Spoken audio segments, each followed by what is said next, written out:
কথামৃতে শেষে ঠাকুর বলছেন, এক হাতে কর্ম করো আর এক হাতে ঈশ্বরকে ধরে থাকো। কর্ম শেষ হলে দুই হাতে ঈশ্বরকে ধরবে। এই কথার অর্থ কি সংসার ছেড়ে চলে যাওয়া? না, একেবারেই না। নিজের কর্তব্য সবসময় পালন করা। পড়াশোনা, চাকরি, সংসার সব কর্মের মধ্যে যেন ঈশ্বরকে না ভুলে যাই। আমরা কাজের চাপে এমনই ডুবে যাই, প্রার্থনা করার সময় পাই না। কাজ যদি আমাদের ঈশ্বর থেকে সরিয়ে দেয়, তবে সে কাজ প্রকৃত শান্তি দেবে কি করে?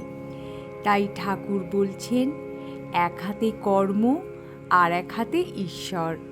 অর্থাৎ বাইরে কর্ম থাকবে, অন্তরে থাকবে ঈশ্বরের স্মরণ। আর যখন দিনের শেষে সব কাজ শেষ হবে, তখন মন প্রাণ দিয়ে দুই হাতে তাঁকে ধরতে হবে, তাঁর স্মরণ নিতে হবে। জয় শ্রী শ্রী রামকৃষ্ণ দেবের জয়।